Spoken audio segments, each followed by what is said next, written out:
Hi guys and welcome back to the channel Deepak Yadav Education. Welcome to the daily Hindu news and editorial analysis of 7th of August 2021. तो guys आज है तारीख 7 अगस्त 2021 और है Saturday. देखेंगे आज का the Hindu complete newspaper. The Hindu complete newspaper को एनालाइज करेंगे, बट लेक्चर में आगे बढ़ने से पहले अगर आप लोगों को ये कंप्लीट न्यूज़पेपर का पीडीएफ चाहिए तो क्या करना है, सबसे पहले डाउनलोड करना है टेलीग्राम और फिर जाकर सर्च बॉक्स में टाइप करना है Deepak Yadav education. As you can see guys आप लोगों को ये वाला चैनल मिल जाएगा, इस पर क्लिक करना और जाकर इस चैनल को ज्वाइन कर लेना। देखो अगर आप लोगों को इस तरीके से ये चैनल नहीं मिलता है तो नीचे डिस्क्रिप्शन बॉक्स में आप सभी लोगों को टेलीग्राम का लिंक दिया गया है, वो लिंक इसी चैनल का है। जैसे आप उस पर क्लिक करोगे ऑटोमेटिकली ये चैनल ओपन हो जाएगा, इसको जाकर ज्वाइन कर लेना। नाउ ज्वाइन करने से फ़ायदा क्या होगा, यहाँ पर आपको डेली बेसिस पर द हिंदू न्यूज़पेपर मिल जाता है, डेली करंट अफेयर के वीडियो का पीडीएफ मिल जाता है, डेली बहुत सारे डिजिटल नोट्स मिल जाते हैं और ये सारी चीज़ें मिलती हैं बिल्कुल फ्री में, तो जाकर इसको ज़रूर ज्वाइन करना। नाउ बढ़ते हैं आगे, और आगे बढ़ने से पहले हमेशा की तरह हम लोग अपने लेक्चर को एक मैप के क्वेश्चन के साथ स्टार्ट करेंगे। तो आज आप सभी लोगों को मैप में जाकर देखना है लातविया को कहाँ पर है ये एग्जैक्टली लोकेटेड, इंडिया के कंपैरिजन में कहाँ पर है, अच्छे से मैप में देखना। फिर आकर नीचे कमेंट सेक्शन में टाइप करना, जिससे कि आप लोग इसको लंबे समय तक याद रख पाओगे। तो चलो शुरुआत करते हैं, लेकिन शुरुआत करने से पहले मैं आपको कुछ बता देता हूँ कि आप लोग इस सप्ताह काफ़ी ज़्यादा परेशान हो चुके हो, मुझे पता है। अब मेरे कुछ हेल्थ इश्यूज़ थे, उसकी वजह से यहाँ पर कुछ चीज़ें हमारी पीछे चल रही हैं, जैसे कि 2 और 3 अगस्त के एडिटोरियल्स हमने डिस्कस नहीं किए हैं, तो वो ध्यान से सुनना। वाले जो एडिटोरियल्स है वो हम कल डिस्कस करने वाले हैं। कल संडे है, कल एडिटोरियल्स आते नहीं हैं, तो कल हमारा उनके रिगार्डिंग डिस्कशन होने वाला है। कल पूरा वीडियो उसका मैं अपलोड कर दूंगा, तो आपका वो कोई भी मिस नहीं होगा। देन उसके बाद जो बाकी सारी चीज़ें हैं वो एकदम टू द पॉइंट चल रही हैं, रेगुलर बेसिस पर जो भी यहाँ पर डे टू डे है वो सब रेगुलर चल रहा है। उसके बाद जो हमारा डेली करंट अफेयर वाला वीडियो है आपने देखा होगा, वो आज वाला अपलोड नहीं हो पाया है। तो क्या हुआ है ना, एक्चुअली में थोड़ा सा रेस्ट करने की ज़रूरत पड़ गई है, तो यहाँ पर कल थोड़ा सा रेस्ट करने में टाइम निकल गया, तो उसकी वजह से मैं इस वीडियो को अपलोड नहीं कर पाया हूँ। तो कोई बात नहीं, ये वाला जो वीडियो है वो मैं आज अपलोड कर दूंगा, अभी दोपहर के समय पर ये वीडियो भी अपलोड हो जाएगा। तो आपका डेली करंट अफेयर भी टाइम टू टाइम चल रहा है, तो यहाँ पर आपको बिल्कुल परेशान होने की ज़रूरत नहीं है कि कोई चीज़ पीछे चल रही है, पीछे बिल्कुल भी नहीं चल रहा है। हाँ, कुछ एडिटोरियल्स थे जो हमने नहीं डिस्कस किए हैं, वो हम लोग कल उसके रिगार्डिंग डिस्कशन हो जाएगा। कल उसका मैं एक सेपरेट वीडियो अपलोड कर दूंगा, जो भी हमारे 8-10 एडिटोरियल्स रह गए हैं, ठीक है। मतलब कि 2-3 दिन के हैं ना, तो उनको मैं कवर कर लूँगा एक ही वीडियो के अंदर, ठीक है। तो उस चीज़ की टेंशन बिल्कुल निकाल देना, और मंडे से आपका फिर रेगुलर चलने वाला है। मंडे से हमारा कोई चीज़ मिसिंग नहीं होगा, तो वो जैसे रेगुलर चलता था पहले भी वैसे चलने वाला है। थोड़ा सा यहाँ पर ये भी 3-4 दिन की दिक्कत हो चुकी है, तो मंडे से यहाँ पे रेगुलर रहेंगे।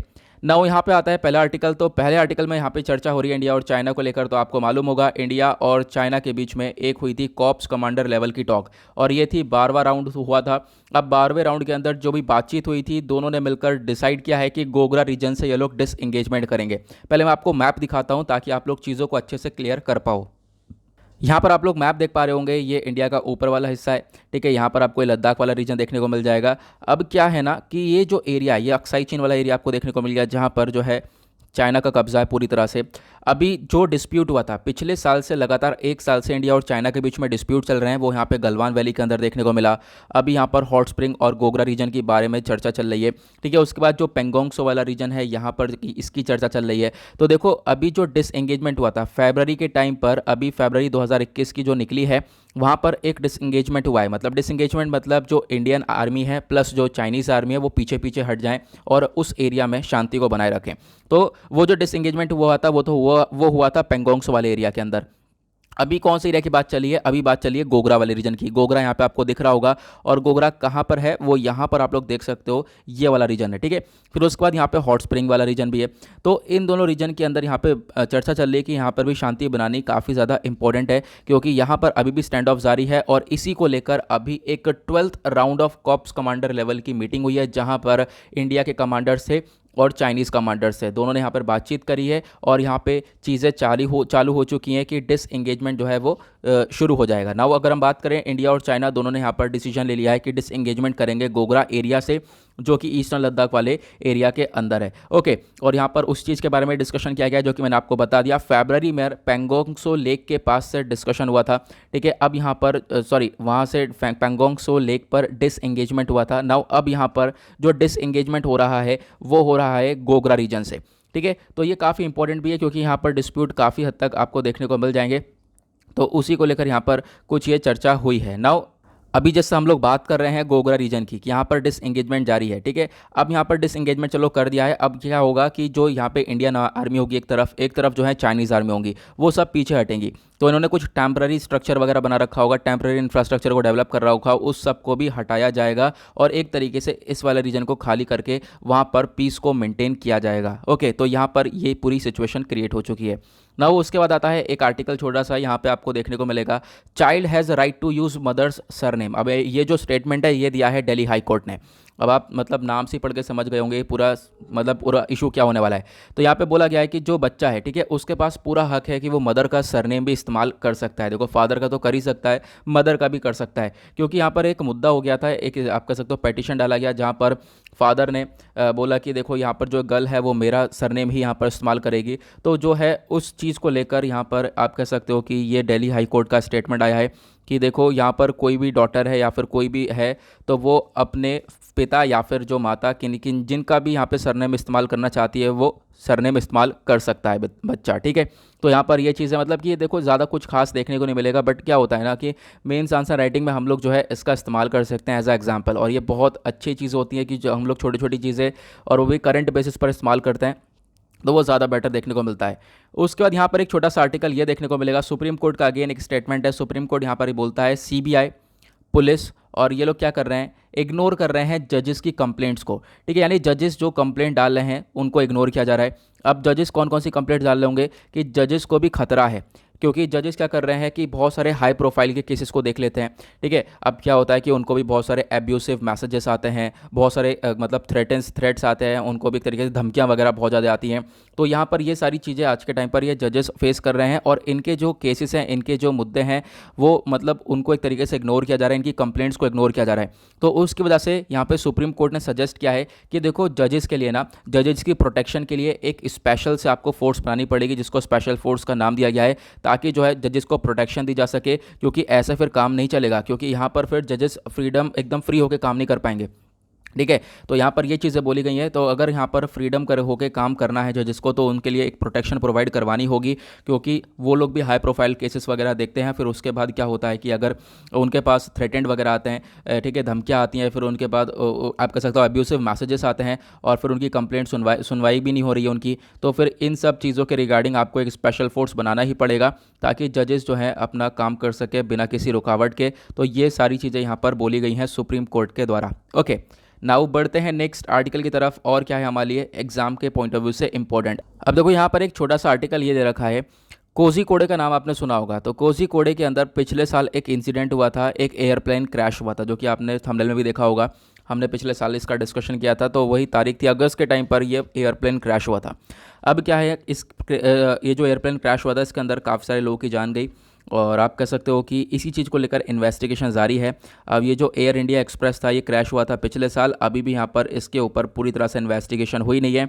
अब जो रिपोर्ट है वो फाइनलाइज होने वाली है, यानी अगस्त के महीने की एंड तक हमारे पास और भी बहुत सारी रिपोर्ट्स आएंगी इस एयरप्लेन क्रैश के रिगार्डिंग। 19 पीपल हैं, और एक साथ में आप कह सकते हो इनके साथ 2 पायलट्स हैं जिनकी डेथ हुई थी 7 अगस्त 2020 में। आज पूरा एक साल हो चुका है। जो एयरक्राफ्ट जो क्रैश हुआ था वो था बोइंग 737 एयरक्राफ्ट। ये एक तरीके से गिर चुका था। आपने सुना होगा टेबल टॉप एयरपोर्ट होते हैं, यानी इस प्रकार से यहाँ पर एयरपोर्ट है, फिर उसके बाद नीचे खाई देखने को मिल जाएगी। तो यहाँ पर क्या है, इस एयरपोर्ट ने जो प्लेन ने यहाँ पर एक तरीके से टेक ऑफ तो किया, लेकिन फिर क्या है, एक तरीके से ऊपर उड़ने की बजाय जो है वो नीचे की साइड ढह गया, ठीक है। नीचे लैंडस्लाइड, एक तरीके से लैंडस्लाइड तो नहीं कह सकते, नीचे की साइड वो गिर गया, और उसको हम लोग टेबल टॉप एयरपोर्ट बोलते हैं। तो ये ऐसी चीज़ें देखने को मिली थी कहाँ पर, कोझीकोडे के अंदर। तो उसके रिगार्डिंग एक इन्वेस्टिगेशन रिपोर्ट आएगी इस महीने के एंड में। तो मतलब ये आर्टिकल वापस से न्यूज़ में आने वाला है, और टेबल टॉप एयरपोर्ट के बारे में पढ़ लेना, क्योंकि वो इंपॉर्टेंट है एग्जाम के पर्सपेक्टिव से। मैं आपको बता देता हूँ एग्जैक्टली। यहाँ पर आप लोग ये देख सकते हो, ये जो आर्टिकल है ये उसी समय का अगस्त का आर्टिकल लगभग आप देख सकते हो। यहाँ पे डेट आ रही है 10 अगस्त को हमने डिस्कस किया था, ये 2020 की बात है, ठीक है। तो यहाँ पर लगभग 1 साल हो चुका है इस इंसिडेंट को। कुछ इस प्रकार से यहाँ पर ये इंसिडेंट हुआ था, और ये सारी चीज़ें मैंने आप लोगों को बता ही दी हैं। ये होता है टेबल टॉप रनअवेज, ठीक है। ये टेबल टॉप रनअवेज कुछ इस प्रकार से होता है। अब यहाँ पर प्लेन आया, ठीक है। अभी क्या है, प्लेन यहाँ पर पूरी तरह से टेक ऑफ नहीं कर पाया और वो नीचे गिर गया। इस तरह की चीज़ें यहाँ पर देखने को मिलती हैं। ये एक एयरपोर्ट है जो कि बनाया जाता है प्लेट्यू के बिल्कुल टॉप पर। इसके दोनों तरफ क्या है, एक तरफ से ड्रॉप है, मतलब दोनों तरफ खाई देखने को मिलेगी। अगर यहाँ पर चीज़ें अच्छे से समझ में नहीं आती हैं तो फिर क्या होगा, प्लेन जो है टेक ऑफ करने की बजाय नीचे गिर जाएगा। तो ये चीज़ें देखने को मिलती हैं। क्वेश्चन ये है, ये जो टेबल टॉप रनअवेज हैं क्या इंडिया के अंदर और भी जगह पर हैं? बिल्कुल, यहाँ पे 5 टेबल टॉप रनअवेज देखने को मिलेंगे भारत के अंदर। एक तो कोझिकोड केरला के अंदर हो गया, दूसरा मैंगलोर कर्नाटक के अंदर है, तीसरा शिमला हिमाचल प्रदेश के अंदर है, चौथा पैक्योंग सिक्किम के अंदर है, फिर उसके बाद छठा लेंगपुई मिजोरम के अंदर है। तो ये आपको ध्यान रखना है, छोटी इन्फॉर्मेशन है लेकिन बहुत इंपॉर्टेंट है, क्योंकि ये साल में आप कह सकते हो पिछले साल में 3-4 बार चर्चा में आ चुका है और एक तरीके से कोई रिपीटेड न्यूज़ नहीं है। लगातार ऐसा भी तो कि होता है कि लगातार न्यूज़ कवर करी जाती है, तो ऐसा रिपीटेड न्यूज़ नहीं है। आपको काफ़ी टाइम बाद ये वापस से देखने को मिली है और आने वाले टाइम पे ये फिर से देखने को मिलने वाली है, इस वजह से इसको पढ़ना है। आगे बढ़ते हैं नेक्स्ट आर्टिकल की तरफ। यहाँ पे आते हैं एक और इंपॉर्टेंट आर्टिकल की तरफ। तो अभी क्या हो रहा है, जैसा कि हम लोग रोजाना डिस्कस कर रहे हैं, पार्लियामेंट के अंदर बहुत सारे बिल्स पास हो रहे हैं। तो लोकसभा ने अगेन कल भी 2 बिल्स को पास कर दिया है। वो 2 बिल्स कौन कौन से हैं उसको डिस्कस करेंगे, बट उससे पहले जान लो कि देखो डिस्कशन तो ये चल रहा है कि बिल्स के ऊपर कि बिल्स लगातार पास हो रहे हैं, लेकिन उसके अलावा भी जो भी अपोजिशन पार्टीज़ हैं वो एक तरीके से प्रोटेस्ट कर रही हैं स्पाईवेयर को लेकर, पेगासस स्पाईवेयर को लेकर, कि यहाँ पर सरकार को ऐसा नहीं करना चाहिए। ठीक है, लेकिन अभी हम बात करते हैं बिल्स के बारे में। ये तो चीज़ें हम लोग काफ़ी दिनों से डिस्कस कर रहे हैं। बिल्स वो हैं, 2 बिल्स को पास किया गया है। एक बिल है टैक्सेशन लॉज अमेंडमेंट बिल 2021 और दूसरा है सेंट्रल यूनिवर्सिटीज़ अमेंडमेंट बिल 2021। ठीक है, जैसा कि मैं आप लोगों को रोज़ाना बता रहा हूँ कि ये टोटल 23 बिल्स हैं जो कि पास किए गए हैं इस मॉनसून सेशन के अंदर और लगातार न्यूज़ में कवरेज में आ रहे हैं। अब जैसे यहाँ पर सारे के सारे बिल्स कवरेज में आ जाएंगे, जैसे क्योंकि अभी तक ज़्यादा नहीं आए हैं, 10-12 बिल्स आपको यहाँ पे न्यूज़ में देखने को मिलेंगे। अगर एक तरीके से सारे जैसी कवर हो जाते हैं तो क्या होगा, मैं एक सेपरेट सा वीडियो बना दूंगा, सारे बिल्स उसके अंदर डिस्कस कर लूँगा, जो कि एक इंपॉर्टेंट चीज़ भी है हमारे एग्जाम के परस्पेक्टिव से। ओके, तो उसके बारे में मतलब सारे बिल के बारे में बता दूंगा, बट मैं आपको फिर भी यहाँ पर इस बिल के बारे में बता देता हूँ एग्जैक्टली क्या क्या है। तो जितना आर्टिकल के अंदर बताया गया मैं उसके बारे में समझा देता हूँ। जो ये एक तरीके से टैक्सेशन लॉज अमेंडमेंट बिल 2021 वाला है, इसके बारे में कल हमने डिस्कशन किया था। इसके अंदर चर्चा हो रही है रेट्रोस्पेक्टिव टैक्स के बारे में। अब जो ये रेट्रोस्पेक्टिव टैक्सेशन होता है, ये कौन सा टैक्सेशन होता है आपको मालूम होगा, जो पिछले साल का भी काउंट किया जाता है। ठीक है, मैंने कल काफ़ी डिटेल में समझाया था। मान लो ये साल चल रहा है 2021 में, मान लो सरकार कोई रेट्रोस्पेक्टिव टैक्सेशन लॉ लेकर आती है। अब क्या होगा, रेट्रोस्पेक्टिव टैक्सेशन लॉ से क्या होगा, मान लो कोई कंपनी एस्टेब्लिश हुई है, लगभग 2012 में एस्टेब्लिश हुई है, कोई कंपनी आई थी, वोडाफोन आई थी 2012 के अंदर।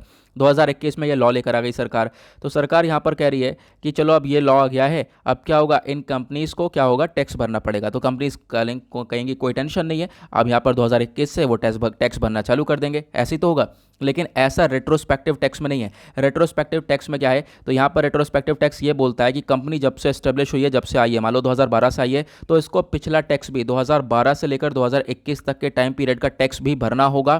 फिर उसके बाद करंट से लगातार आने वाले टाइम का टैक्स भी भरना होगा। अब इसी चीज़ को लेकर जो केन एनर्जी है वो तो इंटरनेशनल लेवल पर पहुंच चुका था। ठीक है, इंटरनेशनल कोर्ट में पहुंच चुका है इस मुद्दे को लेकर, जहां पर इंडिया इस केस को हारा भी। ठीक है, तो उसके बाद आप कह सकते हो कि यहाँ पर ये कंपनीज जो है इस चीज़ को क्रिटिसाइज़ भी कर रही हैं। ये चीज़ बिल्कुल भी सही नहीं है कि आप लोग टैक्स ले रहे हो तो करंट से हम लोग टैक्स देना चालू कर देंगे, लेकिन पिछला टैक्स दे दें, ये यहाँ पर ये सारी चीज़ें बिल्कुल भी सही नहीं नजर आएंगी। तो ये रेट्रोस्पेक्टिव टैक्सेशन था। अब इसी के अंदर बदलाव किया गया है। इसके अंदर बदलाव ये किया गया है कि अब देखो, ये जो रेट्रोस्पेक्टिव टैक्सेशन है, इसमें पिछला टैक्स नहीं लिया जाएगा। जब से इस लॉ को लाया गया है, ये जो टैक्सेशन लॉ लाया गया है, कब इसको इंट्रोड्यूस किया गया था, आपको ध्यान रखना है। ये जो रेट्रोस्पेक्टिव टैक्सेशन लॉ है, इसको इंट्रोड्यूस किया गया था साल 2012 में। अब यहाँ पर क्या होगा, जो ये टैक्स लॉ है ये 2012 से इंक्लूड होगा। ऐसा नहीं है कि 2012 से पहले कोई कंपनी आई है तो उसको पहले वाला टैक्स भी देना होगा, तो ऐसी चीज़ें यहाँ पर नहीं देखनी है।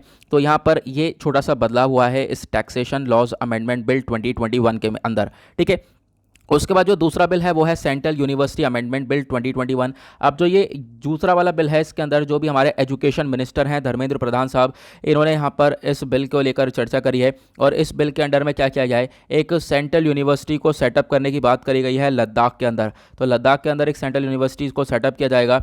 और साथ ही साथ आप कह सकते हो कि इससे, क्योंकि अभी तक लद्दाख वाले रीजन में ऐसी कोई यूनिवर्सिटी थी नहीं, तो अब यहाँ पर जो है पीपल है लद्दाख के, लेह और कारगिल के, तो यहाँ पर कहीं ना कहीं एक कनेक्टिविटी देखने को मिल जाएगी। और जो यूनिवर्सिटी है इसको नेम दिया जाएगा सिंधु यूनिवर्सिटी। ओके, 110 एकड़ का ये कैंपस होने वाला है। तो इसी को लेकर यहाँ पे चर्चा करी गई है। तो इस बिल के अंदर भी यहाँ पर एक छोटा सा बदलाव ये देखने को मिल जाएगा। ओके, आई होप आपको ये क्लियर हो गया होगा। और बिल्स की बिल्कुल टेंशन मत लेना, क्योंकि ज़्यादा यहाँ पर कुछ आपको देखने को नहीं मिलेगा। जितनी इंपॉर्टेंट चीज़ें हैं वो मैं आप लोगों को रेगुलर बताता हुआ चल रहा हूँ।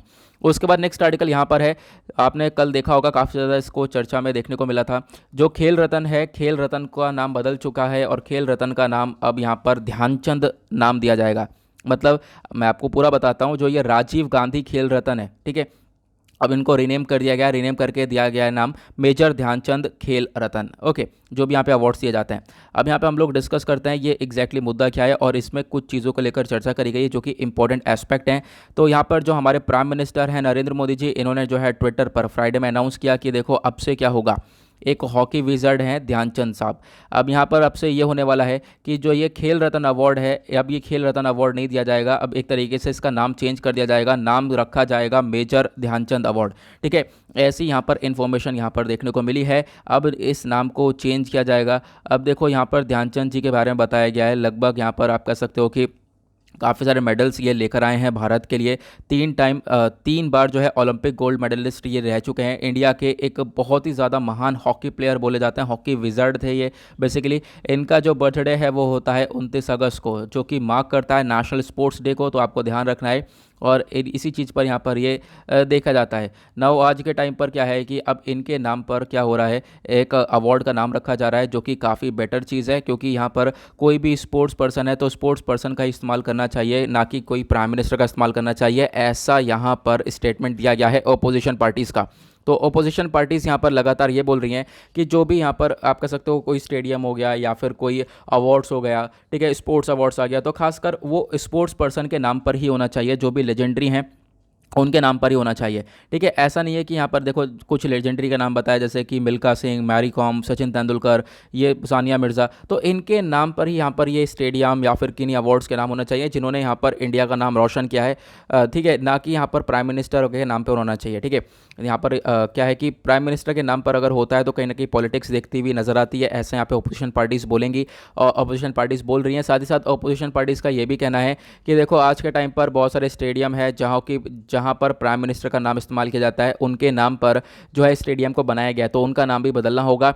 साथ ही साथ इन्होंने ये भी बोला कि जो हमारा स्पोर्ट्स बजट है वो काफ़ी कम है, लगभग 230 करोड़ रुपए का आपको ये स्पोर्ट्स बजट देखने को मिलेगा, तो ये काफ़ी कम है, ऐसा यहाँ पे बोला गया है और इसको भी बढ़ाना पड़ेगा, और जो कि काफ़ी ज़्यादा इंपॉर्टेंट चीज़ है। ओके, तो इसके बारे में ध्यान रखना है। ये छोटी सी इन्फॉर्मेशन है लेकिन बहुत इंपॉर्टेंट इन्फॉर्मेशन है। आप अपनी राय दे सकते हो कि हाँ एग्जैक्टली आप अपनी राय देना कि क्या हम लोग जो ये स्टेडियम है या फिर कोई भी स्पोर्ट्स सेक्शन हो गया वहाँ पर क्या हम लोग पॉलिटिशियंस का नाम इस्तेमाल कर सकते हैं, या फिर हम लोग को इन स्पोर्ट्स पर्सन का ही नाम इस्तेमाल करना चाहिए। ओके, नाउ आगे बढ़ते हैं नेक्स्ट आर्टिकल की तरफ। तो यहाँ पर चर्चा हो रही है ईरान इंडिया जो है एक यूज़फुल रोल प्ले कर सकते हैं। अब ये यूज़फुल रोल कहाँ पे प्ले कर सकते हैं, ऑब्वियसली बात है, जब बोला गया है कि एक रोल प्ले कर सकते हैं तो वो प्ले करने की बात हो रही है अफगानिस्तान के अंदर। और अफगानिस्तान के अंदर क्या सिचुएशन है, आई होप आप सभी लोगों को मालूम होगा। काफ़ी बार मैं पूरी डिटेल बता चुका हूँ, पूरा इतिहास बता चुका हूँ इसका। ठीक है, काफ़ी बार मैंने यहाँ पर इसके बारे में डिस्कशन किया है। तो जो तालिबान है, जिसको यहाँ पर बहुत सारी कंट्रीज़ जो हैं टेररिस्ट ऑर्गेनाइजेशन बोलती हैं, बहुत सारी कंट्री सपोर्ट भी करती हैं, तो अब क्या है कि यहाँ पर हो क्या रहा है कि तालिबान का पूरी तरह से कंट्रोल दिख रहा है। और आज के टाइम पर अभी एक और आर्टिकल आपको आगे देखने को मिलेगा जहाँ पर अफगानिस्तान की पहली प्रोविंशियल स्टेट को जो है तालिबान ने कैप्चर कर लिया है। नाउ अब क्या है कि देखो यहाँ पर ये बोला जा रहा है कि अफगानिस्तान के अंदर जो दिक्कतें क्रिएट हो रही हैं उसको लेकर इंडिया और ईरान मिलकर काम कर सकते हैं। ईरान ने पहली बात तो यहाँ पे वेलकम किया है हमारे इंडियन रोल, एक तरीके से जो इंडिया का रोल है अफगानिस्तान के अंदर सिचुएशन को संभालने का, उसको ईरान ने बोला कि देखो बहुत अच्छी बात है, ईरान यहाँ पे हेल्प करेगा। और एक तरीके से अभी हमारे एक्सटर्नल अफेयर मिनिस्टर ईरान की विज़िट पर हैं और वहाँ के जो प्रेसिडेंट है, नए प्रेसिडेंट ईरान के, जिनका नाम है इब्राहिम रईसी, इन्होंने काफ़ी बढ़िया तरीके से वेलकम भी किया है, मीटिंग करी है। अब मीटिंग करने के बाद जो भी यहाँ पर हमारे एक्सटर्नल अफेयर मिनिस्टर हैं एस जयशंकर साहब प्लस ईरान है, दोनों ने मिलकर यहाँ पे मीटिंग करी और दोनों का फोकस ये है कि अफगानिस्तान के अंदर किस प्रकार से हम लोग शांति को बना सकते हैं, यहाँ पर इसके ऊपर फोकस किया गया है। ईरान और इंडिया मिलकर एक बहुत अच्छा रोल प्ले कर सकते हैं सिक्योरिटी को मेंटेन करने में, क्योंकि आज के टाइम पर हम नहीं चाहते हैं कि अफगानिस्तान के अंदर तालिबान का कंट्रोल आ जाए, क्योंकि तालिबान का कंट्रोल आता है तो उसके बाद अफगानिस्तान के साथ साथ और भी वेरियस नेबरिंग कंट्रीज़ देखने को मिलेंगी जहाँ पर बहुत ज़्यादा दिक्कत देखने को मिलेगा। यहाँ पर कहीं ना कहीं अमेरिका की थोड़ी बहुत गलती भी देखने को मिलेगी, क्योंकि अमेरिका ने क्या किया है, बहुत तेज़ी से बहुत जल्दबाजी में अपने ट्रूप्स को विड्रॉ किया है अफगानिस्तान से। तो ये कहीं ना कहीं एक छोटी सी मिस्टेक है, इसकी वजह से भी यहाँ पर दिक्कतें देखने को मिलेंगी। तो यहाँ पर इस चीज़ को भी सॉल्व करना पड़ेगा जल्द से जल्द, उस चीज़ को लेकर ईरान और इंडिया मिलकर एक बेहतरीन तरीके से वर्क कर सकते हैं। उसके बाद एक और छोटी सी इन्फॉर्मेशन यहाँ पर ये दी गई है कि ईरान और इंडिया को तो यहाँ पर अभी एक मीटिंग होने वाली है ट्रोइका प्लस की। ट्रोइका प्लस की जो मीटिंग होगी इसके अंदर यूएस, रशिया, चाइना, पाकिस्तान होने वाले हैं। 11 अगस्त को ये मीटिंग होगी। इसमें यहाँ पर इंडिया भी नहीं देखने को मिलेगा, प्लस ईरान भी नहीं देखने को मिलेगा। इन दोनों को यहाँ पर रखा ही नहीं गया है, जो कि एक काफ़ी बुरी सी बात देखने को मिलेगी। लेकिन अब यहाँ पर जो ईरानियन प्रेसिडेंट है इनके अकॉर्डिंग यहाँ पे बोला गया है इंडिया और जो ईरान है दोनों के रिलेशंस को बेटर भी किया जाएगा आने वाले टाइम पर, क्योंकि रिलेशंस आज के टाइम पर इतने अच्छे देखने को नहीं मिलेंगे। रिलेशंस कोऑपरेशंस के ऊपर भी काम किया जाएगा, दोनों नेशंस मिलकर काम करेंगे। प्लस जो है अफगानिस्तान के अंदर जो भी दिक्कत है उसको भी ख़त्म करने की कोशिश करेंगे। उसके बाद एक छोटा सा आर्टिकल यहाँ पर यह देखने को मिलेगा, असम और जो मेघालय है यह मिलकर एक रीजनल पैनल को फॉर्म करेंगे। ठीक है, तो यहाँ पर ये स्टेटमेंट दिया गया फ्राइडे में डिसाइड किया गया इनके द्वारा एक रीजनल पैनल को फॉर्म किया जाएगा, जहाँ पर दोनों स्टेट मिलकर शांत स्वभाव से यहाँ पर अपने बॉर्डर्स पर काम करने वाले हैं। मतलब इसका मतलब यह है कि देखो जो बहुत सारे डिस्प्यूटेड एरियाज़ हैं, डिस्प्यूटेड एरियाज़ पर जो दिक्कतें हैं वो हटाई जाएंगी, क्योंकि ऑब्वियसली बात है अभी हम लोगों ने देखा है कि असम और मिजोरम के बीच में क्या तगड़ा डिस्प्यूट देखने को मिला था। तो वो नहीं चाहते कि और भी स्टेट्स के साथ और भी स्टेट्स के बीच में यहाँ पर वो डिस्प्यूट देखने को मिले। तो वैसी चीज़ों को सॉल्व करने के लिए यहाँ पर एक रीजनल पैनल को बनाया जा रहा है। उसके बाद यहाँ पर एक आर्टिकल आपको छोटा सा देखने को मिलेगा, इंपॉर्टेंट है। जो हमारे इंडियन एयरफोर्स के चीफ हैं वो यहाँ पर इजराइल के अंदर देखने को मिलेंगे। ठीक है, इजराइल की विजिट पर है। तो जो हमारे इंडियन एयरफोर्स के चीफ हैं वो एक तरीके से फ्लाई करें थोड़ी देर के लिए इजराइल का जो F-15 फाइटर क्राफ्ट है। ठीक है, उसमें यहाँ पर उन्होंने थोड़ी देर अपना यहाँ पर फ्लाई किया है, एक तरीके से उड़ान भरी है। यहाँ पर आप देख सकते हो ये वाला जो पिक्चर है इसके अंदर आपको दिख रहा होगा इजराइल का F-15। तो यहाँ पर जो हमारे एयर चीफ मार्शल हैं RKS भदौरिया साहब, इन्होंने यहाँ पर एक तरीके से फ्लाई किया है एक इजरायली एयरफोर्स के साथ।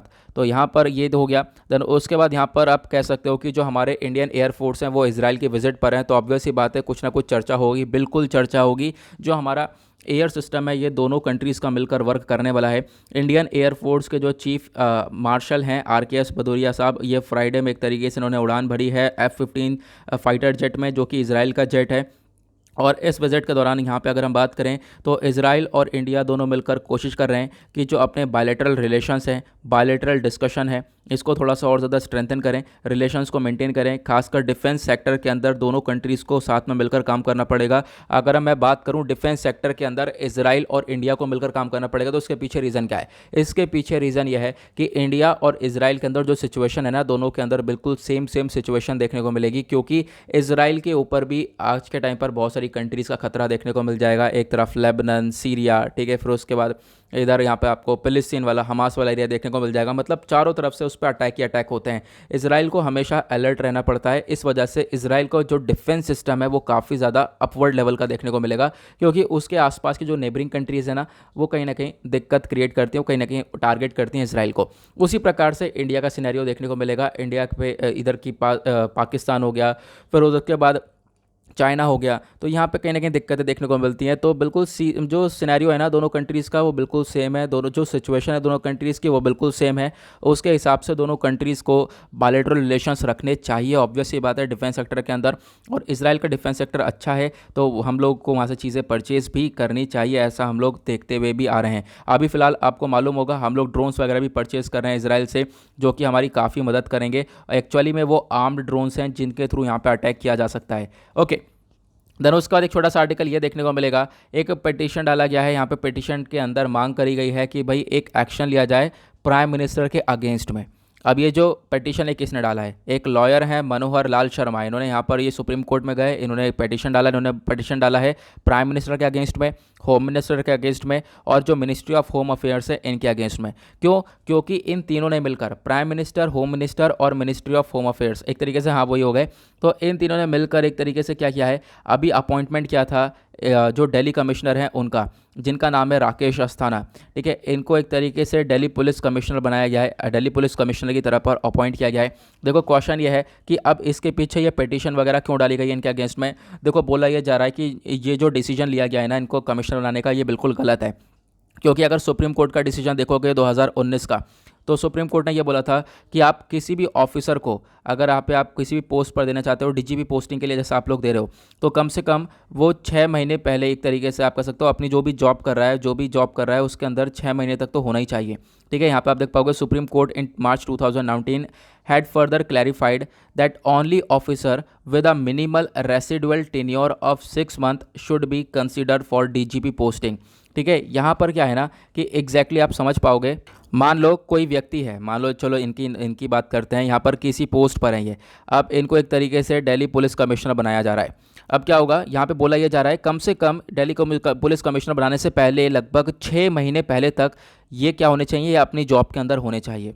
6 महीने पहले तक ये अपनी जॉब के अंदर होने चाहिए। लेकिन हुआ क्या है, यहाँ पर ऐसा हुआ ही नहीं है। इनके कुछ दिन ही रह गए थे रिटायरमेंट के, कुछ दिन, 4-5 दिन रह गए हों, फ्यू डेज़ बोला जा रहा है, फ्यू डेज़ रह गए थे रिटायरमेंट के लिए। अब फ्यू डेज़ जब रिटायरमेंट के लिए रह गए तो उसके बाद यहाँ पर इनको अपॉइंट कर लिया गया एज अ दिल्ली कमिश्नर। तो कहीं ना कहीं ये चीज़ बिल्कुल गलत है। कम से कम ये 6 महीने तक यहाँ पर अपनी जॉब के अंदर होते, कम से कम 6 महीने तक अपनी जॉब के अंदर सर्व करते, तो जाकर इनको आगे अपॉइंट करना चाहिए था। लेकिन यहाँ पे क्या हुआ है कि इनके कुछ दिन ही थे रिटायरमेंट के। यहाँ पे आप देख पाओगे लॉयर ने यह बोला है Mr Asthana had only few days left to retire, और उसी के बेसिस पर इनको यहाँ पर ये कमिश्नर बना दिया गया है। तो ये कहीं ना कहीं गलत है, ऐसा यहाँ पे स्टेटमेंट दिया गया।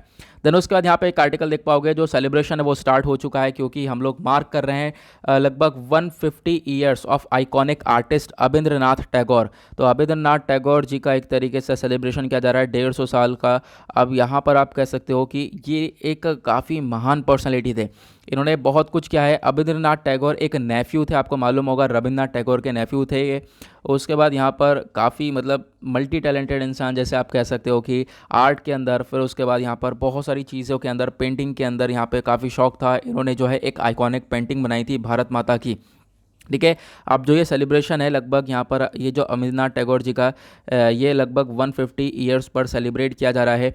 उसके बाद यहाँ पर एक छोटी सी इन्फॉर्मेशन है ये, जो कि आपके वन डे एग्ज़ाम के पॉइंट ऑफ व्यू से इम्पोर्टेंट हो सकती है। और साथ ही साथ इन्होंने जो स्वदेशी थीम है ना, इसको भी एक तरीके से कहीं ना कहीं यूनिक तरीके से इंटरप्रेट किया था। तो यहाँ पर स्वदेशी मूवमेंट, स्वदेशी थीम्स को आप समझ ही सकते होंगे, यानी कि अपने कंट्री की चीज़ों को इस्तेमाल करना, इस चीज़ को भी यहाँ पर कहीं ना कहीं इन्होंने दर्शाया था। तो यहाँ पे आपको ध्यान रखना है कौन है अबिंद्रनाथ टैगोर, नेफ्यू हैं रविन्द्रनाथ टैगोर के। तो मतलब कुछ खास इंपॉर्टेंट इन्फॉर्मेशन नहीं है, बट ये है कि वनडे एग्जाम में पूछा जा सकता है, क्योंकि बहुत सारे लोग जो हैं यहाँ पर देखते हैं, वनडे एग्जाम वाले लोग भी हैं, प्लस जो है यूपीएससी के पर्सपेक्टिव से भी यहाँ पर बहुत सारी चीज़ें मैं क्लियर करता रहता हूँ, तो वो लोग भी यहाँ पर देखते हैं। तो यहाँ पर क्या है ना, सभी चीज़ को हम लोग क्लियर करते हुए चलेंगे तो यहाँ पर ज़्यादा बेटर रहने वाला है। उसके बाद बात करेंगे पेज नंबर 11 के ऊपर और 12 के ऊपर, ये दोनों एडवर्टीजमेंट से भरा हुआ पेज है, यहाँ पर इनको स्किप कर सकते हो आप लोग। उसके बाद आते हैं पेज नंबर 13 के ऊपर, यहाँ पे एक आर्टिकल देखने को मिलेगा, इंपॉर्टेंट है, जैसे मैंने आप लोगों को बताया था कि तालिबान ने कैप्चर कर लिया है अपना पहला प्रोविंशियल कैपिटल। अब यहाँ पर प्रोविंशियल कैपिटल के ऊपर तालिबान ने कब्जा कर लिया है, मतलब इससे जो अफगानिस्तान के अंदर दिक्कतें हैं वो और ज़्यादा बढ़ चुकी हैं, ऐसा यहाँ पर देखने को मिल जाएगा, जो कि काफ़ी ज़्यादा खतरनाक होता हुआ नजर आएगा। अब जो ये कैपिटल है सिटी ऑफ जरंज है, जो कि एक प्रोविंशियल कैपिटल है निमरोज़ की, इसको एक तरीके से कैप्चरिंग करी है तालिबान ने, इसको एक तरीके से कब्जे में कर लिया है। अब यहाँ पर आप कह सकते हो कि इसके लिए अब और भी कंट्रीज़ को आगे आना पड़ेगा। अब ये काफ़ी बात आगे बढ़ती हुई नज़र आ रही है, क्योंकि अभी हम लोग सोच रहे थे कि देखो यहाँ पर सिचुएशन सही हो जाए, लेकिन ऐसा ये देखने को मिल नहीं रहा है। तालिबान लगातार जगह के ऊपर कब्जा करता हुआ नजर आएगा अफगानिस्तान के अंदर, और उसके बाद यहाँ पर सबसे मेन फोकस है तालिबान का, वो है वहाँ की कैपिटल काबुल। ठीक है, काबुल के ऊपर यहाँ पर जैसे कब्जा करेगा तो आप समझ लेना चेकमेट हो चुका है। फिर उसके बाद तो क्या होगा कि यहाँ पर पूरी तरह से कब्जा हो जाएगा अफगानिस्तान के ऊपर, फिर ज़्यादा कुछ यहाँ पर देखने को मिलेगा नहीं। तो अभी से यहाँ पर क्या करना पड़ेगा, बहुत सारी कंट्रीज़ को मिलकर यहाँ पर सिचुएशन को सुधारना पड़ेगा। इनफैक्ट यहाँ पे यूएसए वर्क कर रहा है, यूएसए के साथ अफगानिस्तान की जो एयर फोर्सेस हैं ये मिलकर वर्क कर रही हैं कहीं ना कहीं तालिबान को रोकने के लिए। इन्होंने मिलकर कहीं ना कहीं तालिबान को रोका है। अगर यहाँ पर इस प्रकार से रोका नहीं जाता तो फिर आज के टाइम पर और ज़्यादा जगह के ऊपर कब्जा कर लिया होता तालिबान ने।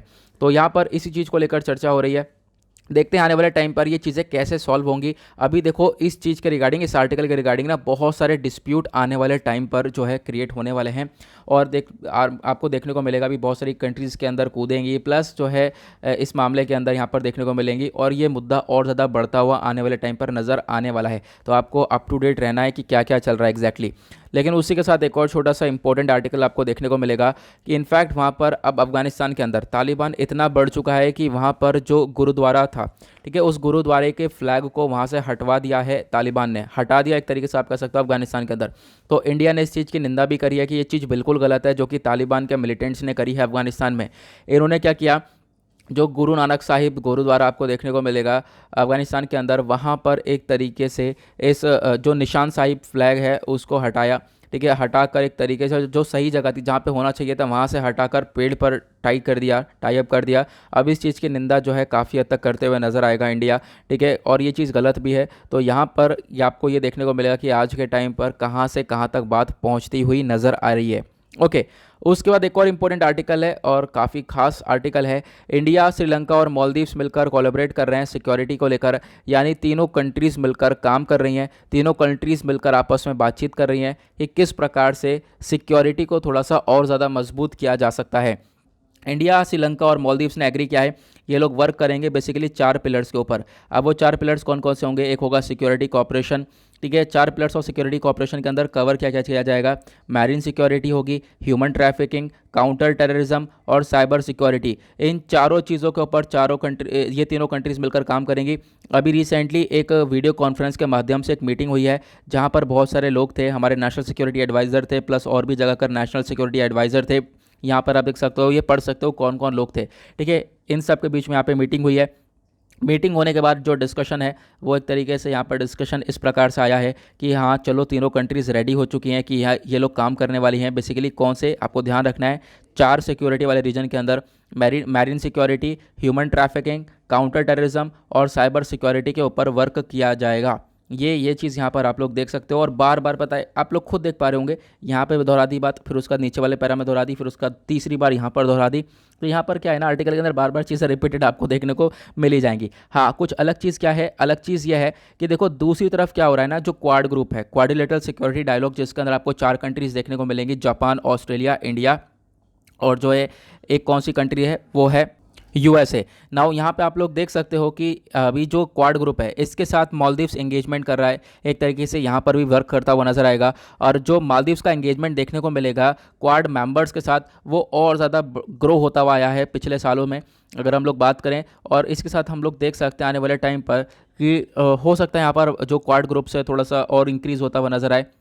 नवंबर 2020 की बात है, मालदीव्स ने यहाँ पर एक रिसीव किया था जापानीज़ एग्रीमेंट को, जापानीज़ ग्रांट को। जापानीज़ ने यहाँ पर $7.6 मिलियन तक का एक ग्रांट प्रोवाइड किया था मालदीव्स को। तो मालदीव्स के रिलेशंस कहीं ना कहीं क्वाड ग्रुप्स के साथ देखने को अच्छे मिलेंगे। और मालदीव्स के जो रिलेशंस हैं वो इंडिया के साथ भी बहुत अच्छे ही हैं आज के टाइम पर भी अगर हम लोग बात करें तो। अभी फ़िलहाल तीनों कंट्रीज़ मिलकर क्या काम कर रही हैं वो हम लोगों ने देख लिया है। उसके बाद एक आर्टिकल आपको ये देखने को मिलेगा, इंडिया का स्टेटमेंट है। इंडिया ने बोला है जो टेररिस्ट सेफ हेवन है, यानी कि जो टेररिस्ट के लिए सेफ जगह है उसको पूरी तरह से ख़त्म करना चाहिए और यही पहला स्टेप होना चाहिए। आपको मालूम होगा आज के टाइम पर इंडिया जो है एज अ प्रेसिडेंसी कर रहा है यूएनएससी के अंदर, यूनाइटेड नेशन सिक्योरिटी काउंसिल के अंदर। तो ऐसा प्रेसिडेंट की तरह वर्क कर रहा है। तो अगस्त के अंदर जो इंडिया है वो आप कह सकते हो इंडिया के पास प्रेसिडेंसी है यूएनएससी की। तो यहाँ पर इंडिया ने बहुत कुछ स्टेटमेंट दिया है क्योंकि अफगानिस्तान के अंदर क्या दिक्कत है आपको पता है, तो उसी चीज़ को लेकर फिर से चर्चा करी गई है। जो फ्यूचर है अफगानिस्तान का यहाँ पर वो काफ़ी ज़्यादा खतरे में है। इंडिया ने फ्राइडे में बोला है जो टेररिस्ट सेफ हेवंस हैं, जो भी इनके रीजन है टेररिस्ट के, उनको एक तरीके से पूरी तरह से ख़त्म कर देना चाहिए, डिसमेंटल करना चाहिए। और जो टेररिस्ट सप्लाई चेन है उसको कहीं ना कहीं उसके ऊपर रोक लगानी चाहिए, क्योंकि एक तरीके से जो टेररिस्ट सप्लाई चेन है ये काफ़ी हद तक बढ़ती हुई नज़र आएगी, क्योंकि इसी के माध्यम से जो टेररिज्म है वो ग्रो होता हुआ भी दिख रहा है। उसके बाद यहाँ पर जो अफगानिस्तान के नेबर होने के नाते, क्योंकि हम लोग इंडिया जो है अफगानिस्तान का नेबर है, तो जो सिचुएशन आज के टाइम पर अफगानिस्तान के अंदर क्रिएट हो रही है वो कहीं ना कहीं वायलेंस जो है हमारी कंट्री के अंदर भी क्रिएट हो सकता है। तो इसी की वजह से जो इंडिया के एक परमानेंट रिप्रेजेंटेटिव हैं यूएन के अंदर वो हैं टीएस त्रिमूर्ति साहब। इन्होंने बोला है कि देखो एक सिक्योरिटी काउंसिल की मीटिंग होगी अफगानिस्तान के अंदर और कोशिश ये करी जाएगी कि अफगानिस्तान के अंदर ये जो दिक्कतें क्रिएट हो रही हैं, जो मिलिट्री ऑफेंसिव बढ़ता जा रहा है, किस प्रकार से हम लोग यहाँ पर पीस को मेंटेन कर सकते हैं। और एक तरीके से जो प्रेसिडेंसी अब की बार वो इंडिया के हाथ में है अगस्त के महीने की, किसकी, यूएनएससी की। और इंडिया का पूरी तरह से फोकस है कि टेररिज्म को कैसे एक तरीके से टैकल किया जाए, एक्सट्रीमिज़म को कैसे टैकल किया जाए, और जो टेररिज्म है इसको एक तरीके से हम किस प्रकार से ख़त्म कर सकते हैं, इस चीज़ के ऊपर ज़्यादा फोकस रहने वाला है। उसके बाद एक आर्टिकल आपको ये देखने को मिलेगा, यहाँ पर क्या है, हिजबुल्लाह ने रिटेलिएट किया, फायर्स रॉकेट एट इजराइल। अब यहाँ पर देखो, आपको ये इंटरनेशनल लेवल की बात इसके बारे में पता होना चाहिए। जैसे मैं अभी बात कर ही रहा था कि इजराइल के ऊपर भी काफ़ी हद तक खतरा है, जैसे इंडिया के अंदर देखने को मिलता है। बिल्कुल, देखो इजराइल के किस किस के साथ डिस्प्यूट रहता है, फिलिस्तीन के साथ डिस्प्यूट रहता है, सीरिया के साथ डिस्प्यूट रहता है, हिजबुल्लाह के साथ, हिजबुल्लाह जो कि लेबनान के अंदर देखने को मिलेगा, वहाँ से डिस्प्यूट रहता है। तो देखो यहाँ पर उसी को लेकर चर्चा है कि इजराइल के ऊपर अटैक किया था हिजबुल्लाह ने, हिजबुल्लाह इजराइल ने फिर वापस से, हिजबुल्लाह लेबनान कंट्री के अंदर देखने को मिलेगा, वहाँ की टेररिस्ट ऑर्गेनाइजेशन है। तो इजराइल ने वापस से यहाँ पे अटैक किया, फिर उसके बाद वापस से अटैक हो रहा है। मतलब आने वाले टाइम में देखो ऐसा देखने को मिलेगा कि लेबनान और इजराइल के बीच में भी एक वॉर सी क्रिएट हो जाए, जैसे इजराइल और फिलिस्तीन के बीच में क्रिएट हो रही है। जो मिलिटेंट हैं हिजबुल्लाह ग्रुप के, इन्होंने फायरिंग करी है और जो रॉकेट दाग दिए हैं कहाँ पर, इजराइल के ऊपर। फ्राइडे में इजराइल ने वापस से अपनी आर्टलरीज दाग दी हैं एक तरीके से, किसके ऊपर, इसके ऊपर, लेबनान के ऊपर। तो एक तरीके से आप कह सकते हो कि ये चीज़ें देखने को मिल रही हैं। और अब यहाँ पर थर्ड डे पर सिचुएशन और ज़्यादा वर्स्ट हो रही है, और आने वाले टाइम पर देख सकते हैं कि हम लोग दोनों के बीच में जो डिस्प्यूट हैं वो काफ़ी ज़्यादा बढ़ते हुए भी नज़र आएंगे। ओके, नाउ आगे बढ़ते हैं नेक्स्ट आर्टिकल की तरफ। और क्या इंपॉर्टेंट, आते हैं पेज नंबर 14 के ऊपर, that is business section. Economy से रिलेटेड आर्टिकल को कवर करेंगे। यहाँ पे एक आर्टिकल आपको देखने को मिलेगा इकोनॉमी पॉइंट ऑफ व्यू का। आर्टिकल में चर्चा हो रही है जो रिजर्व बैंक ऑफ इंडिया है उसने जो है रेट को होल्ड कर दिया है। मतलब रेट को होल्ड करना मतलब अनचेंज करना, मतलब कोई बदलाव हुआ नहीं है। अब ये कौन से रोड के अंदर रेट की बात हो रही है, तो वो हो रही है रेपो रेट की बात। यहाँ पे आप लोग देख सकते हो, चर्चा हो रही है कि जो रेपो रेट है वो उसको अनचेंज कर दिया गया है। 4% पर रेपो रेट पहले भी था और अभी भी 4% पर है। तो ऐसा यहाँ पे आरबीआई ने स्टेटमेंट दिया है, रेपो रेट 4% पे रहने वाला है। और बाकी सारे आर्टिकल के अंदर बहुत सारा डेटा दिया गया है जो कि कुछ खास इंपॉर्टेंट नहीं है, बट यहाँ पे इंपॉर्टेंट ये है रेपो रेट। अब यहाँ पे क्वेश्चन ये है रेपो रेट एग्जैक्टली क्या होता है, तो उसके बारे में आपको बता देता हूँ। रेपो रेट एक ऐसा रेट है जहाँ पर जो सेंट्रल बैंक होती है कंट्री की, सेंट्रल बैंक कौन सी होती है, रिजर्व बैंक ऑफ इंडिया। ठीक है, अब क्या है, सेंट्रल बैंक क्या करती है, एक तरीके से लेंड करती है मनी टू कमर्शियल बैंक। ठीक है, आपको ध्यान देना है, सेंट्रल बैंक क्या करेगी, पैसा देगी किसको, कमर्शियल बैंक को। कमर्शियल बैंक बाकी सारी जो प्राइवेट बैंक्स हो गई, जो जितनी बैंक्स हो गई, एसबीआई, पीएनबी, जितनी बैंक हो गई। ठीक है, अब क्या है, सेंट्रल बैंक जब पैसा देगी कमर्शियल बैंक को, तो किस रेट पर देगी, ठीक है, और वो किस रेट पर देगी ये डिसाइड किया जाएगा। जो वो रेट होगा ना उसको रेपो रेट बोला जाता है। अब ये पैसा कब प्रोवाइड किया जाएगा, जब दिक्कतें आती हैं, जैसे कि कमर्शियल बैंक के पास फंड की शॉर्टेज हो गई या फिर कुछ ऐसी दिक्कतें देखने को मिल गई, तो ये रेपो रेट का इस्तेमाल किया जाता है। और ये जो रेट है बेसिकली एक तरीके से इंटरेस्ट रेट आप कह सकते हो, जहाँ पर आप कह सकते हो कि इस प्रकार का जो रेट है ये डिसाइड, ये 4% रखा गया है। और इस रेट में जो अमाउंट है ये सेंट्रल बैंक लेगा, किससे, कमर्शियल बैंक से। ओके, तो आई होप आपको ये समझ में आ गया होगा रेपो रेट। तो एक छोटी सी इन्फॉर्मेशन थी, ज़्यादा नहीं थी। उसका यहाँ पे स्पोर्ट्स सेक्शन में यहाँ पे आपको पता होगा कि इंडिया के अंदर जो हॉकी टीम है वो काफ़ी अच्छी परफॉर्म कर रही है आज के टाइम पर, चाहे वो मैन हॉकी टीम हो चाहे वो विमेन हॉकी टीम हो। ठीक है, मैन हॉकी टीम ने काफ़ी कुछ करके दिखा दिया। उसके बाद आज के टाइम पर एक और यहाँ पर आप कह सकते हो, अभी यहाँ पर चांसेस ये हैं कि इंडिया के अंदर की गोल्ड आ सके। अब यहाँ पे गोल्ड मेडल कौन लाने वाले व्यक्ति हैं, वो यहाँ पर बजरंग पूनिया आपको देखने को मिलेंगे, जो कि ये आपको व्यक्ति दिख रहे होंगे। ठीक है, यहाँ पर ये ओलंपिक्स के अंदर एक तरीके से आप कह सकते हो कि ये भी आने वाले टाइम पर मेडल पक्का कर सकते हैं। अभी सेमीफाइनल के लिए क्लियर कर चुके हैं, अभी सेमीफाइनल में एक लड़ाई होगी, देन उसके बाद यहाँ पर आप कह सकते हो फाइनल के अंदर यहाँ पर हो सकता है कि ये गोल्ड लेकर आएँ भारत के लिए। तो अभी ये चीज़ें हम लोग को देखने को मिलने वाली हैं। तो ये है कुछ चीज़ें स्पोर्ट्स सेक्शन से रिलेटेड, आई होप आप लोगों को ये क्लियर हो गई होंगी। ठीक है, तो छोटी छोटी इन्फॉर्मेशन है यहाँ पर इसके ऊपर। मतलब स्पोर्ट्स सेक्शन पे क्या होगा कि ज़्यादातर फोकस यूपीएससी वालों को नहीं करना है, स्पोर्ट्स सेक्शन पे बहुत सारे और एग्जाम्स वाले देखते हैं। ठीक है, उनको फोकस करना है। वनडे एग्जाम में स्पोर्ट्स सेक्शन के रिगार्डिंग बहुत सारे क्वेश्चंस पूछे जाते हैं। ठीक है, हर साल पूछे जाते हैं, तो उसके बारे में आपको ध्यान देना है। ओके, नाउ अब चलते हैं एडिटोरियल सेक्शन पर। वैसे एडिटोरियल आज हम डिस्कशन नहीं करने वाले हैं। यहाँ पर आज जो एडिटोरियल्स हैं आपको 2 से 3 एडिटोरियल इंपॉर्टेंट देखने को मिलेंगे। इसका डिस्कशन आज मैं नहीं करने वाला हूँ। जैसे मैंने आपको बताया है कि कुछ प्रॉब्लम्स हो रही हैं, कुछ हेल्थ इश्यूज़ हैं, जिसकी वजह से मैं डॉक्टर से कंसल्ट करने के बाद मुझे कम से कम हफ्ते के अंदर 2 दिन रेस्ट लेने को बोला था। तो मैं रेस्ट लेता रहा एक बार, तो तब लगभग 2 तारीख की बात है। उसके बाद यहाँ पर कल भी ऐसा ही पूरा दिन निकल चुका है। ठीक है, तो क्या है ना कि अभी मतलब थोड़ा बहुत माइंड शांत हो भी चुका है, क्योंकि क्या है कि मैं एवरीमैन स्लीप साइकिल को फॉलो कर रहा था। एवरीमैन स्लीप साइकिल के अंदर क्या होता है, एवरीमैन स्लीप साइकिल के अंदर, हाँ बहुत सारे लोग पूछ रहे थे, देखो मैंने बताया तो था, मैं फिर से बता देता हूँ एक बार। एवरीमैन स्लीप साइकिल के अंदर एक बार आप 3 घंटे की नींद लेते हो। जैसे मैं 12 बजे सोता था, 3 बजे उठ जाता था। एक बार आप 12 से 3 घंटे की, आपने 3 घंटे की नींद ले ली। फिर उसके बाद क्या है, उसके बाद आप लोग दिन भर में मतलब काम कर लो, कोई बात नहीं, बस 20-20 मिनट के आप लोग 3 नैप और ले सकते हो, 20-20 मिनट के, जिससे माइंड को रेस्ट मिल जाए। तो ये 4 आवर्स की स्लीप हो गई इन अ डे। तो इसको बोलते हैं एवरी मैन स्लीप साइकिल। तो इसके ऊपर मेरा पूरा फोकस था, इसको मैं कर रहा था, लेकिन ये काफ़ी लंबे समय से मतलब फॉलो कर रहा था, लेकिन अचानक से सब कुछ ब्लैंक हो गया, तो उसकी वजह से दिक्कत क्रिएट हो रही है। तो इस हफ्ते के अंदर बहुत ज़्यादा प्रॉब्लम्स क्रिएट हुई है, और मतलब मुझे ही पता है कि आप लोग भी काफ़ी ज़्यादा परेशान हो गए हो, लेकिन उसकी टेंशन बिल्कुल मत लेना। अब जैसे कल, हाँ जैसे हाँ मैं आपको बता रहा हूँ कि कल संडे है, कल एडिटोरियल्स नहीं आते हैं, तो कल मैं जो वीडियो अपलोड करने वाला हूँ उसके अंदर 2 अगस्त, 3 अगस्त प्लस उसके बाद जो आज है तारीख 7 अगस्त, तो इन तीनों के एडिटोरियल्स का डिस्कशन करने वाला हूँ। इन तीनों के एक पूरा का पूरा कंपाइलेशन आने वाला है एडिटोरियल्स का, जितने भी इंपॉर्टेंट आर्टिकल होंगे सब कुछ डिस्कस करूँगा डिटेल में, तो आपका कुछ भी नहीं छूटेगा। और वैसे भी कल एडिटोरियल आएगा नहीं, कुछ खास बात होने वाली है भी नहीं संडे में, तो यहाँ पर आपको ये सारी चीज़ें अपनी इफेक्टिव वे में कवर करेंगे, डिटेल वे में मैं जैसे पढ़ाता हूँ वैसे चीज़ें हम लोग यहाँ पर कवर करने वाले हैं। बाकी जितने एडिटोरियल्स हैं वो सब मैं कवर करता हुआ चल रहा हूँ, कल वाले एडिटोरियल्स हमने कवर कर लिए थे। बाकी आज जो है थोड़ी सी प्रॉब्लम है, आई होप आप इसको मैनेज कर लोगे, आई होप आप इसको समझ रहे होंगे, ठीक है।